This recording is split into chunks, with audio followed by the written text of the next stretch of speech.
500 years before the birth of Christ, a man named Lao Tzu wrote the Tao Te Ching, 81 verses of wisdom, which is meant to guide you through life and encourage you to live with the flow of the universe.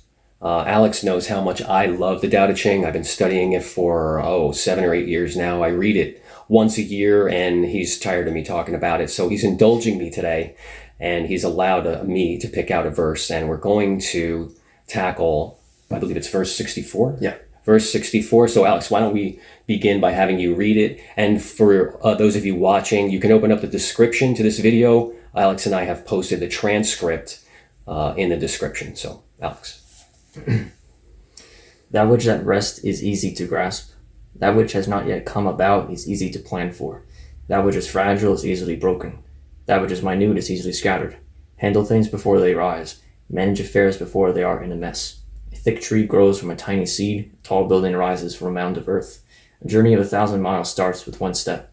Contriving, you are defeated. Grasping, you lose. The sage doesn't contrive, so she isn't beaten. Not grasping, she doesn't lose.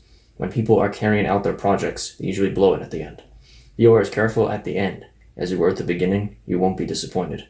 Therefore the sage desires non-desire, does not value rare goods, studies the unlearnable so that she can correct the mistakes of average people and aid all things in manifesting their true nature without presuming to take the initiative. All right. So I'm going to, let you start. I mean, I guess we're going to take it. We decided to take these things sort of a paragraph at a time, right? So let's look at that first paragraph together. Forgive us for looking down at the book, and you can look at the description. So that which is at rest is easy to grasp. That which has not come about is easy to plan for. Okay, fragile is easily broken. That which minute is scattered. What do you think he's trying to tell us in this first paragraph? Well, it seems like all of these statements are different ways of saying the same thing. And I think what all of these have in common is that which is at rest is easy to grasp. I guess all of them, what they'll have in common is that they all have to do with being in the present moment. All these things have their ability to be extended in time and are almost unpredictable and almost uncontrollable. And so if we were to focus on an activity or phenomena that's happening in the present moment, that's what allows us either to adapt with it or to understand what is going on. Yeah, I mean, I agree with that. I mean, part of the message is stay in the present moment, but also realize that you can not control the flow of things, but it's okay to try to have a plan for the future. In other words, don't let things, if you're tackling a big project or a big journey in your life of some sort, it's okay. You want to do things before they become a mess. If it's a big project, don't let it get out of control. Okay? It's going to be harder to fix a problem if you let it become a mess than if you had sort of anticipated or tackled things as they arised. I guess that's it. Be in the present moment. Tackle things as they arise. Don't let things get to be a big mess. Yeah, and then it goes the opposite direction, because sometimes if you plan things too much, then you end up not being present with what's going on. So that causes you not to be able to plan for things realistically, because then you end up being lost in your imaginations and your own fears of what's going to happen, etc. And so it's definitely a balance between not planning and planning realistically. Correct. Agreed. Let's move on. A thick tree grows from a tiny seed. A tall building arises from a mound of earth. A journey of 1,000 miles starts with one step. Contriving, you are defeated. Grasping, you lose. So, I mean, for me, this has always been about don't become paralyzed when you're faced with a long, complicated journey or task. Break it down into small parts, and rather than being frozen by the fact that when you try to do something difficult or complicated, there are so many steps involved, it's easy to become paralyzed by that and think, I won't do it. I'll never get there. But you have to remember, a journey of 1,000 miles begins with one step. You need to take that first step and to let the future unfold as long as you're on the path. What do you think? Yeah, I agree. As long as you focus on whatever step is possible to make in the present, then that's the most important thing, because it's easy to get overwhelmed when you look at all the steps that are involved, and you can allow that to even stop you from beginning. But if you can get yourself to focus on what is you can focus on, which is the smallest step, then that's the most important thing to do. Great. Paragraph 3. The sage doesn't contrive. I love this. So she isn't beaten, not grasping. She doesn't lose. When people are carrying out their projects, they usually blow it at the end. I mean, how do you interpret that third paragraph? Yeah, it's a really amazing paragraph. In the first line, the sage doesn't contrive, so she isn't beaten. The sage doesn't try to make any sneaking moves. She doesn't try to do anything which is indirect or going against the rules. And the reason why she isn't beaten, I think beaten doesn't necessarily mean like in the sense of losing something. Like for example, if you were, a silly example, you were making a bet and you lost a bet, even though you tried to be realistic, you didn't really lose in the deep sense of like, or in the simple sense of, having lost money or something. Beaten in the sense of the event has caused you to lose faith in yourself, or maybe lose faith in the flow or the Tao. In other words, it's about an inner success and not necessarily about an outward failure. That's what's important. That's why the sage doesn't contrive, and so she's never beaten inwardly. Yeah, great. I mean, I also, to interpret it like in terms of the modern world, you always hear this phrase, I'm going to hack the system. I'm going to contrive my way so that I can achieve success quickly without following the necessary steps. And that is something we're being trained to do in this modern world, where we can have anything like that, pretty much. Not anything of true value, but, I got a haircut this morning. I went on an app, I made an appointment, I was there in 20 minutes, I got a haircut, there was no planning necessary, I was back in 45 minutes.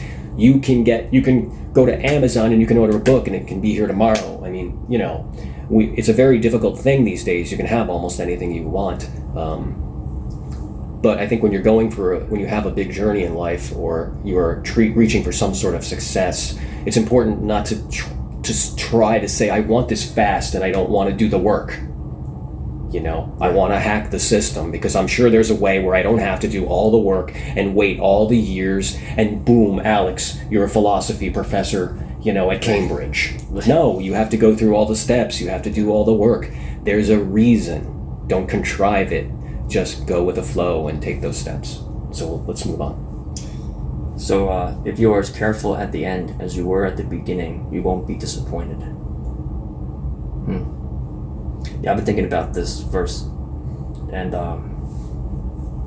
if you are careful at the end as you were in the beginning, one possible way to explain it would be you were careful all the way to the end. You were realistic, you were aware of your surroundings, you had everything planned realistically, but then you can allow pride to get into you right at the very end, and then that could undo all the progress that you made. And I feel like this happens a lot, and it's almost like an unimpressive temptation. And when you make progress up to a certain point, you then lose yourself in what you have grasped, and you're no longer in the present moment. And then you just get,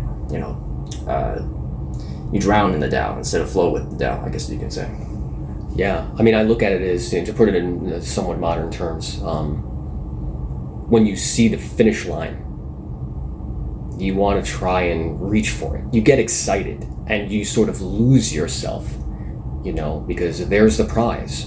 And I've worked so hard to get to this point, and it's very easy to say, I'm just reading it again, be careful at the end as you were at the beginning. It's very easy to say, I'm going to jump ahead 10 steps because I can see the prize.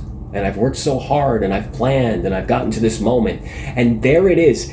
And in business, sometimes people fail when they are close to success. It's a very odd thing. But it's because they're not as careful as they were in the beginning as they are in the end. They blow it, as the verse says, in the end. So you have to take great care when you're on an important journey or doing an important task through the entire process. Don't get too excited. Don't let desire overwhelm you and say, there it is, there's success, I'm gonna grab it. Just go with the flow, as you said. and take great care throughout the entire process. Yeah, I agree. You want to read the next one? Okay. Therefore, the sage desires non-desire, does not value rare goods, studies the unlearnable, so that she can correct the mistakes of average people and aid all things in manifesting their true nature. Okay, and I'll leave that last line. And this is why I love the Tao Te Ching so much. It's the whole Tao Te Ching is what's the word? Paradoxical in nature. Okay, and you're either gonna love it or you're gonna be frustrated by it, because what the Tao Te Ching does is it always shoots off some declarative statements that are very easy to understand and are very memorable, and then they pull the rug out. Yeah. Lao Tzu just, once you're feeling like, yeah, I get it, this is great, I can't wait to put this into play, he goes, hold on a second. Yeah.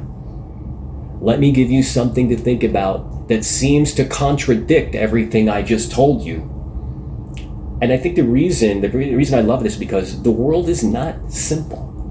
Okay, this is just some general advice, but let's not sit here and pretend that the world is simple and that if you follow these steps, it'll all work out where you want it to end up. You know, what do you think about that? Yeah, I completely agree. But I think the flip side to that is that in a deep way, it is simple in the sense that it's not something that you do that you can control. It's not something you can do to grasp either physically or mentally. It's something you have to allow. I mean, things are definitely complicated when you're trying to reduce everything to think about it rationally, or trying to plan everything, or just being, excruciatingly disciplined with yourself. But I think the Tao Te Ching, even if it values discipline, it values spontaneity and awareness much more importantly. And I think, and when you realize that things are simple, I guess you can say through spontaneity, that's the best way to think about it. But if there is no spontaneity, then difficulties will usually arise. Yeah, and I think also the message here is very overall representative of the Tao Te Ching, which is always doing by not doing, achieving by not trying, type of a thing. Desiring non-desire. Going back to something I said earlier, which is don't let your desires make you fail. Like, you need to sort of tame the beast within you. To a degree, yeah. To a degree. It's okay to want to achieve, of course. Everyone has that built in, and there's nothing wrong with that. But you do need to tame your desire a little bit, because it's almost, if you desire it too strongly, you may fail. I think that's part of the message, so. And then the last line is, I'll go back a little bit to finish it. So that she can correct the mistakes of average people and aid all things in manifesting their true nature without presuming to take the initiative. I really love this because there is the impression that when you're doing something good to help other people, that you are the author of the solution that you're about to implement. But really, it could be you're a participant in the solution unfolding within you and people you're trying to help. And I think, we can talk about this practically in the sense of humility. Humility is absolutely necessary if you want to be able to help other people. And I think when you're humble, that's when Tao is able to most manifest in the situations that you're in. How do you feel about that? Yeah, you put it really well. I think also that,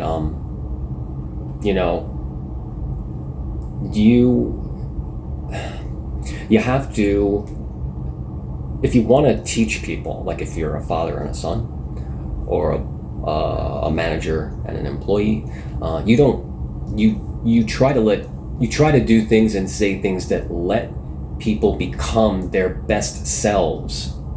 You don't say to them, you need to do more of this.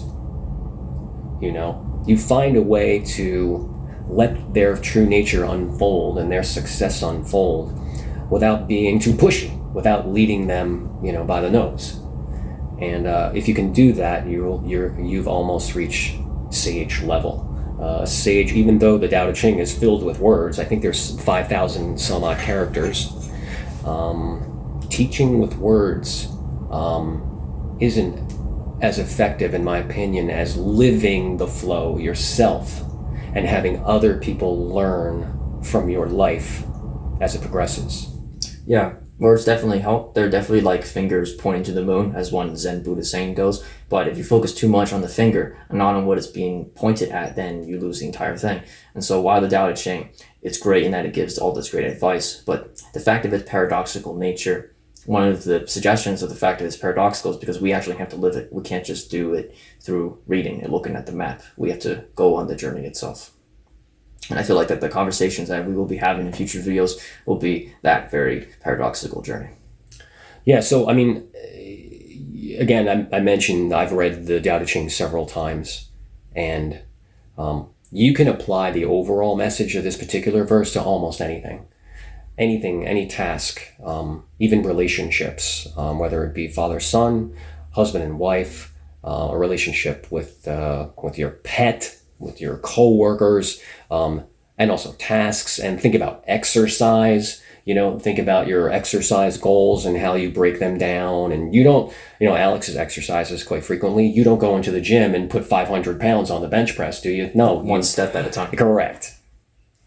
And if you suddenly feel confident and say, well, I'm pretty strong, I'm putting an extra 50 pounds on there today, you might hurt yourself. Yeah, I might get injured. And then you end up going backwards and saying, well, now I can't work out for 5 weeks because I'm injured. Yeah.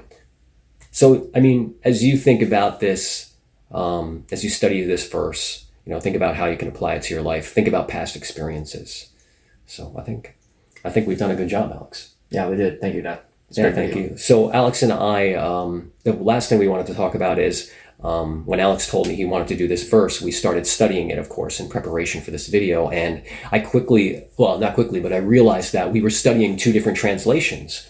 I read online that the Tao Te Ching has been translated into Western languages over 200 times. It was written in what's called classical Chinese, which apparently classical Chinese doesn't even have punctuation. Oh, I didn't know that. And the characters, the written language relied on subtext and nuance. So that's a very difficult thing to translate, of course.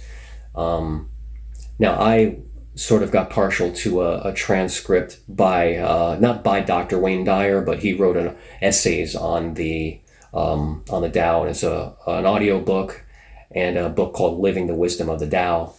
And I showed it to Alex. What did you think of that translation? You didn't really like it that much. I mean, I didn't read too much of it. I wish I had, but I think what I have read from that verse that we were planning to discuss, I mean, it's kind of subjective because it's very hard to judge it when you actually don't know the original language. And so what you say about it could be based on bias. But I just remember, I think in both the translations that we were reading, they had some American idioms, like expressions that were used to try to suggest the meaning that was in the original language. And I mean, I was a little bit judgmental at the beginning when I was comparing my translation to his, but at the same time, you kind of have to take it as it is and just sort of be like, well, what was the author trying to suggest? Like I remember in the translation that I was reading, translation by Yingping On, Barnes & Noble Classic, she uses the word to blow it off in one of the verses. And I think the Wayne Dyer uses a different expression for exactly what it was. But that's a good example because, we can be all subjective and say, oh, this word maybe doesn't fit it. But that's not really the most important thing. I think to have a Taoist way of reading translations is to say, well, this is the meaning as it is. I will look in the overall context and see how it applies, and then I will take it as it is.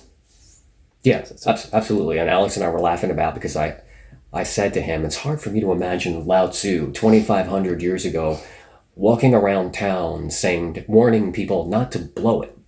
So, but again, I totally agree with you, and I don't mean to be disrespectful to the person that translated it like that. I think you're probably, the translation I read is possibly a little bit more poetic, but I understand you feel that's a little manipulative or suggestive. And the way I feel about it is when I read your translation, the one you're reading, it's a lot cleaner, it's a lot more simple. And I think there's a lot to be valued from that translation. So Alex and I are going to also put the translation that from the Dr. Wayne Dyer book in the description, so you can look at them both and see what you think. And we're also going to put the Amazon links to both of these books in case you want to own your own copy of the Tao. Yeah, sounds good. I think we've wrapped it up. Yeah, we did a good job. All right, this was fun. Thank you for watching, and tell us what you think in the comments. We look forward to it. Thank you.